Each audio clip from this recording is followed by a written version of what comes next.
Salut, c'est Trado, content de vous retrouver pour la mise à jour de l'indice parisien. Alors au niveau des news, pas grand chose à se mettre sous la dent, c'est donc l'analyse technique qui a en fait guidé les évolutions un petit peu erratiques du CAC 40. On a vu que les résultats des entreprises françaises sont plutôt rassurants. Bon, c'est pas génial, parfois c'est un peu décevant, très souvent c'est surtout rassurant. Aujourd'hui encore, on a eu le grand écart entre Alcatel-Lucent et Safran, mais on aurait pu s'attendre à pire, et donc globalement c'est bien accueilli.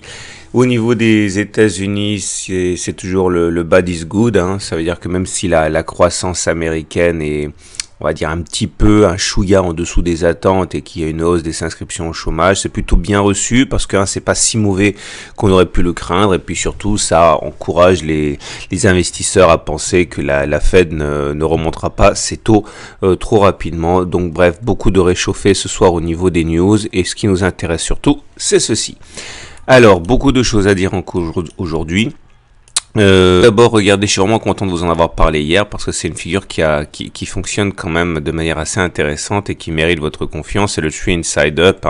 Je vous rappelle, j'ai mis un tuto si vous voulez regarder, c'est sur le graphe, c'est sur le site.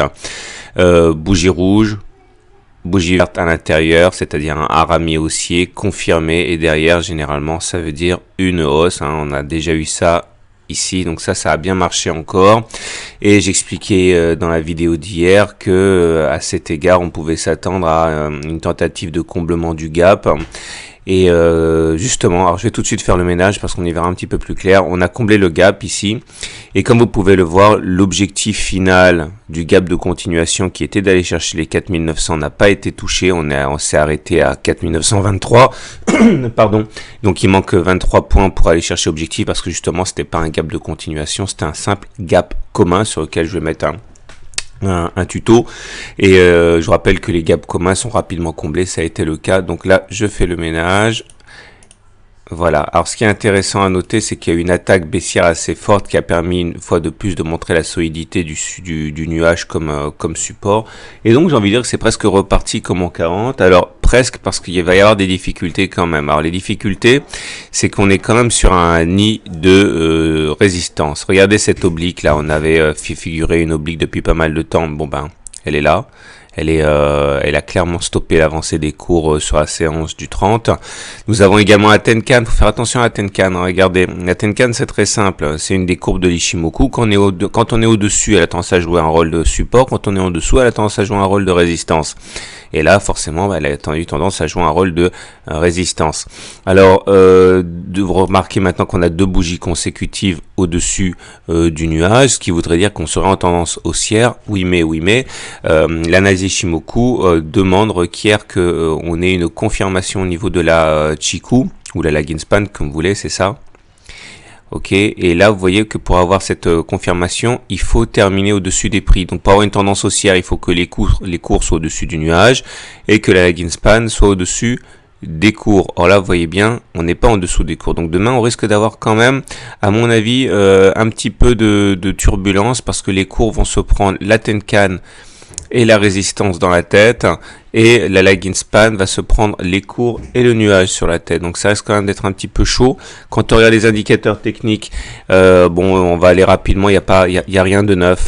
Peut-être simplement le MACD qui nous donne un signal très intéressant, qui est un signal de non-croisement haussier. Enfin, on dit aussi ou baissier, ça dépend ce qu'on veut dire, mais clairement ça veut dire que le MACD fait semblant d'aller croiser son signal, mais au dernier moment il rebique vers le haut, et ça c'est un signal qui généralement est très puissant et qui peut se manifester par une hausse. Donc c'est pour ça que je suis, on va dire, d'une confiance mesurée.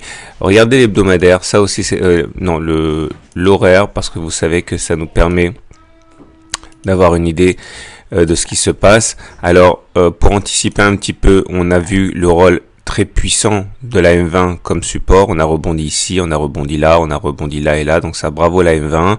Maintenant on a bien clôturé à l'intérieur du nuage, donc la tendance en horaire, elle est plus baissière, ça c'est sûr, elle est neutre.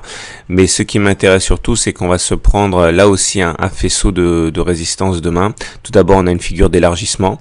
Or vous savez que les figures d'élargissement se cassent plus souvent par le bas que par le haut.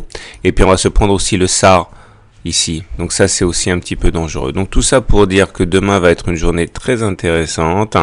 Je prévois toujours des turbulences tant qu'on n'est pas passé en tendance véritablement haussière, en passant au-dessus de la Tenkan, passer la résistance et la résistance des prix ici. Donc je suis un petit peu moins on va dire positif que sur les 3 séances précédentes, même si pour l'instant il est clair que les haussiers sont en ballottage favorable. Voilà, à très bientôt pour une mise à jour.